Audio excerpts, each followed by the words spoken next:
Hey guys, back with another video. This time I'm going to be doing a quick review of the JBL Authentics 300. Now, before we get into the stuff that I like and don't like, as well as the audio demos, I want to get into who this speaker is for first. Now, JBL released 3 speakers in this new Authentics lineup: the 200, 300, which we have here, and the 500. The 200 and 500 are only powered speakers, and this 300 is the only speaker in that lineup that is battery powered with an 8-hour battery life.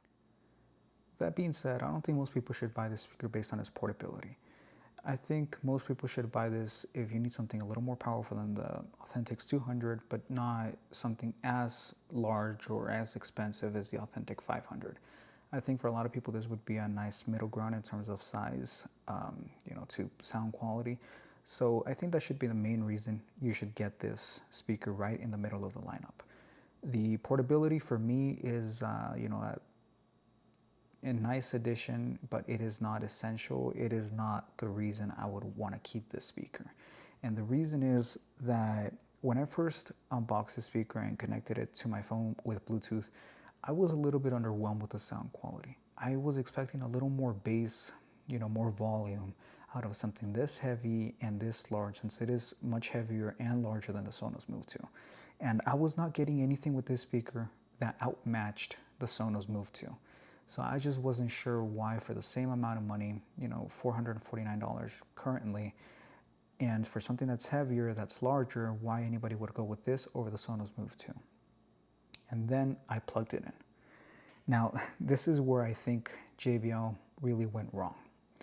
They really need to advertise that if you plug the speaker in, you will get an increased volume output and bass response.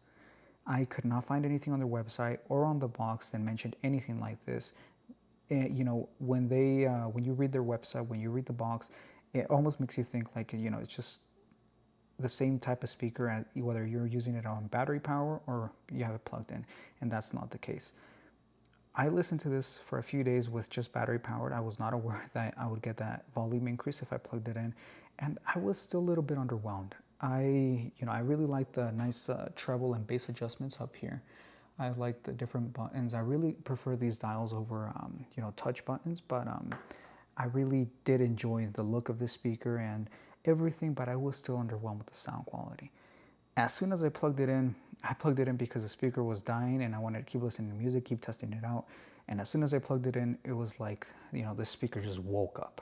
I got much more volume, I got much more bass. Now it sounded like a larger speaker than the Move 2. And that's when, I realized that this is a home speaker first, a portable speaker second.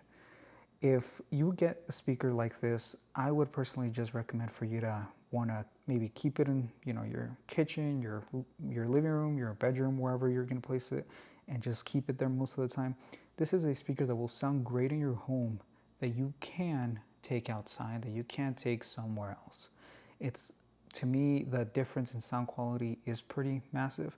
So I would, if I keep this speaker, which I think I will, I'm not really sure I would ever really remove it from its AC adapter. So I would just probably keep this in a room of my house and just leave it there, since I know it's going to sound its best. Now, getting onto the actual sound quality, I'm going to provide some sound demos for you guys here in a bit, but the sound signature to me sounds a little treble forward. The vocals, everything just sounds a little forward, a little pushed out into the room. Definitely much more forward than something like the Sonos Move 2. The Sonos Move 2 is a little more laid back. And, the bass response on the speaker when you have it plugged in it's crazy. It's, it's really satisfying to listen to this bass coming out of this thing. For something, I know I mentioned it was large, but once you hear the bass, you think that it's something small that's producing a very larger amount of bass than it should. So that's always a very nice feeling. As I mentioned before, I really like these dials up here. I think they're really nice. I just find it really satisfying to just gradually turn up the volume and seeing that LED light go up, as well as turning it down. Same thing with the treble and bass. I just think it's much more satisfying than, other touch capacitive buttons or going into an app. But that's just me. I think that's why I've always also really enjoyed the Marshall speakers, and now with the JBL. In terms of design, I really think JBL did a really nice job. The more time I spent with the speaker, the more accustomed I grew to its look, and I already liked it at the beginning. Now I really love the design. I think this nice off gold tone right here is really nice, and it really complements the black speaker grill. The grill, I can see it getting dusty, and you know, if you have pets or anything, you're keeping it somewhere, maybe a cat can get onto the countertop or something, you might get like some, you know, pet hair or something like that. You can just tell that this is going to attract a lot of dust, but it's nothing a lint roller can't, you know, take care of. This speaker, I don't think has any IPX ratings, so it definitely is a little less durable than the Sonos Move 2. But again, I wouldn't really take it outside. I would just keep this in my house, maybe move it from room to room with its AC cord. But you know, in the cases that I did want to take it outside, it's nice to have that option. The handle's really sturdy and it just feels really nice. It kind of wants to give you a reason to just take it somewhere. So that's a nice addition to have. In terms of connectivity, you do get Google Assistant, you get Amazon Alexa, and JBL says that for the first time in a speaker, you can actually use both of them at the same time. You don't have to pick and choose. So that's really great, you know, depending if you have different, you use different assistants or whichever one you have, you're going to be covered. Now, compared to the Sonos Move 2, the app for JBL, I'm not really a big fan of it. I think it's a little sluggish. I think it's, you know, I turn up the volume on the app and I turn it up a little bit and it just keeps going up and up and up. And I had to just quickly turn it down because I kept losing control of the volume. You know, I'm sure JBL is going to fix that little glitch, but it is a glitch that's present at the moment. So in terms of sound quality, once it's plugged in, it is more powerful, it is louder, and has more bass than the Sonos Move 2. I do think the Sonos Move 2 has a little more refined bass and just sounds, the overall sound signature is a little more refined, a little bit more for serious listening. The JBL, you want to just crank it up and it's a party speaker. I mean, it sounds great and it sounds great for all types of music, and I really love the sound quality. I just think the Sonos Move 2 is a little bit more refined, but the bass response on this is crazy. Here's just a little demo of the bass response.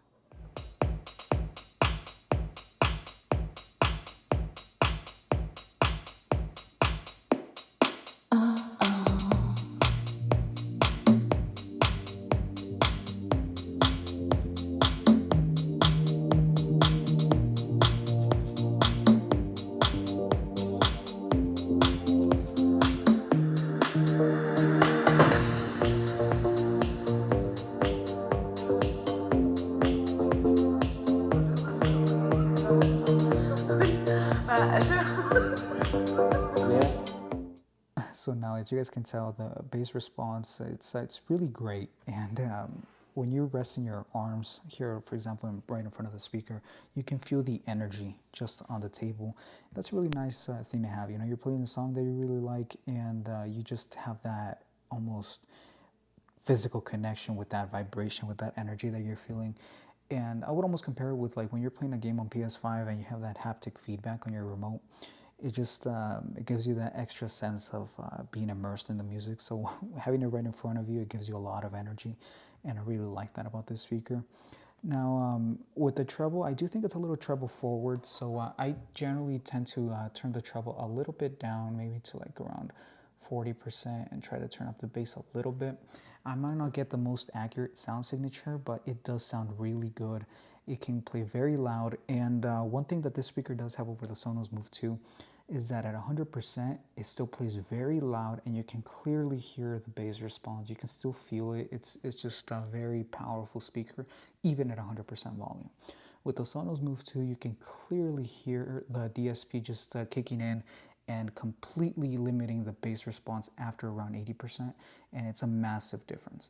A lot of people won't play it past 80%, but if you do happen to play it past 80%, maybe like at the beach somewhere or just a park or something where it's an open space, you will definitely hear that difference in the Sonos Move 2 sound quality after 80%. I would never listen to it above 80%. To me, 80% is its 100%, since I do not like how the Move 2 sounds after 80%. This speaker, however, at 100%, its full capability, it sounds really, really good. Alright guys, I'm going to show you guys really quick the difference between it being plugged in and using the battery on the speaker. So you guys can actually hear the audible difference. Now here we go.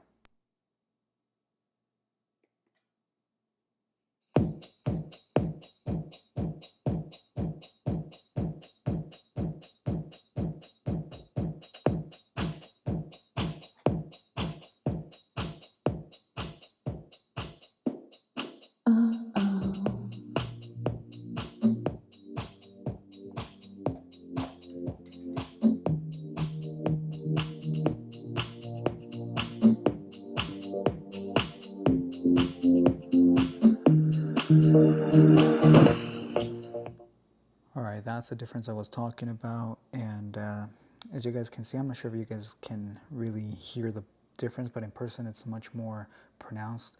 But you lose a lot of volume and a lot of bass by unplugging it from power. So if you're thinking of getting this speaker, I would get it because of its size, its power, you know, nice ratio between size and power. I would not really take this outside, but it's nice to have the option. Now let's get to the bottom side of the speaker. Now one thing I really like is that JBL doesn't have to really, add any design, even the JBL logo down here, since, you're never really going to be seeing the bottom side of the speaker, but they still chose to do so. It has this nice rubberized feel, the JBL right here. It looks really nice, and now let's see it in action.